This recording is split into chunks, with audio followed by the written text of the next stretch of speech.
droitier, Aurélien Tertereau, qui peut revenir justement sur le pied droit. Gerber, Tertereau. Le centre de Tertereau, la remise d'Hugo Bonnet et la frappe de Pierre Ruffo. Séquence collective aboutie. Voici ce qu'elle redescend vers au football. Le centre, la remise et la frappe hors surface. C'est le classique de Pierre Ruffo. Il avait marqué comme ça l'an dernier face à Sannois. Il avait marqué comme cela face à Chambly, face à Pau. Le classique se reproduit et 1-0 pour le RAF à la 12e. Donné Gazier aussi, c'est un joueur du Gaz en national. Et Tinov maintenant pour cette frappe parfaite. Comment remettre son équipe dans le bon sens? Demandez à Gabriel Etinov, un ballon entrée de surface, une frappe limpide, une lucarne trouvée. Et la balle revient déjà dans le coup, un but partout à la 19e minute.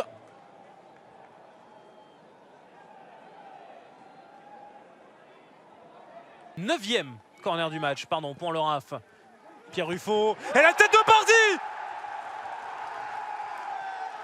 Quel symbole que ce but de Pierre Bardi, pas épargné par les blessures depuis l'an dernier. Il n'avait jamais marqué en national et c'est peut-être son premier but qui offrira le titre de champion d'automne au RAF. 76e minute, 2-1 pour Rodez. Du côté de Drancy. Ouais, on joue la prudence quand même, hein, mais Bon, attention là, on laisse jouer avec Timothée Toflip qui va rentrer dans la surface. Le centre il est bon pour Fidel Oppi. Quel arrêt! Quel arrêt! C'est pas fini peut-être avec Chamal qui va reprendre encore. Dédoublement de Bénédine. Fumo il va s'en servir et c'est bien fait ça peut-être. Et la frappe! Oh le poteau, c'est pas fini! Ouais, la reprise et ça passe à côté. Bon résultat, mais du côté de Drancy, il faut pas regretter ces occasions parce que si on repart avec 3 points, attention la faute de Diarra. Et là je pense qu'il y aura un petit carton jaune pour Raphaël Diarra. c'est un jaune. Et ça sera un rouge. Ça sera le carton rouge direct pour Raphaël Diarra. Corner de la partie pour les Dunkerquois. Et Hamzaoui au premier poteau, Ismaël Oui. Sandou, et c'est l'ouverture du score. L'ouverture du score ici à Dunkerque en faveur des nordistes. Sur cette action, vous l'avez bien vu, vous l'aviez dit, les coups de pied arrêtés seront déterminants avec Guillaume Henry. Guillaume Henry servi par Cyril plutôt. Attention avec cette deuxième poteau. Et l'égalisation ici de Chambly avec cette tête de Lassana Doucouré, tout seul au deuxième poteau. Doucouré est parti au point de pénalty. Attention deuxième poteau avec Henry. Oh la claquette. Oh une deuxième poteau et le but. Et but ici à Dunkerque. Oh ce but il est casquette, on peut l'appeler comme ça. Le but casquette des Dunkerquois avec Guillaume Henry qui en 2 fois, 3 fois, je sais même pas lui. Le Soro est peut-être pas en confiance mais il fait beaucoup de bien quand même à son équipe. Attention le dégagement un petit peu loupé, Bidouga qui revient. L'ouverture du score.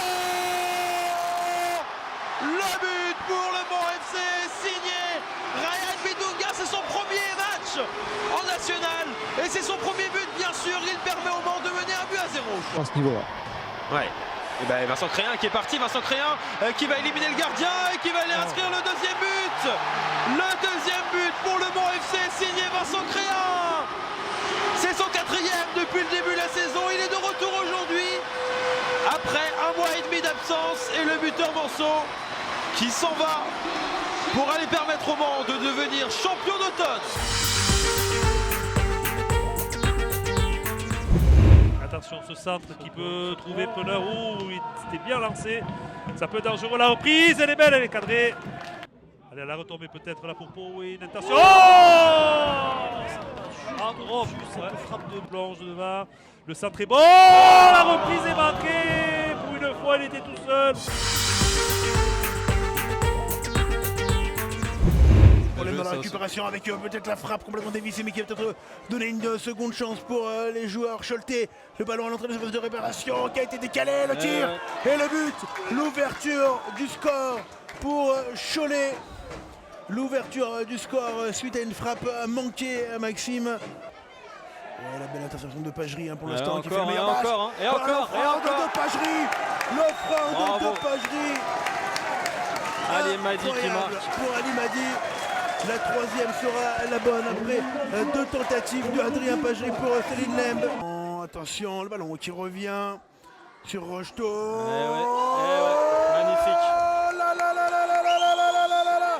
Kevin Rocheteau, quelle frappe de Kevin Rocheteau. Ouais, c'est un bon ballon, attention. Oui. Le but sur c'est cette Adrien Pagerie. passe en retrait. Adrien Pagerie. Ouais, c'est Rémi Sergio qui a fait la C'est passe ça, c'est ça. pour Adrien Pagerie.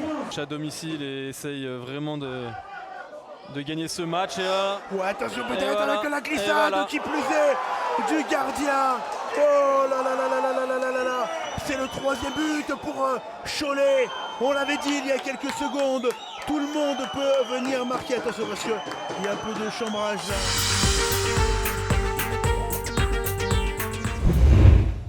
Et derrière Attic pour lancer Chiachia qui est pas hors jeu pour le coup.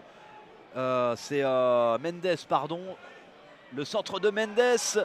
Et la frappe et le but et l'ouverture du score. Et ouais, avec Franck Julien à la finition. Là que Julien complètement seul, pas au 2e poteau, au point de pénalty. Il a le temps de contrôler, d'ajuster, d'armer son pied droit pour Sissoko.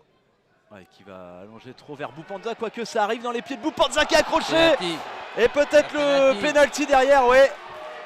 Et le carton rouge derrière, la double peine. Ah, c'est...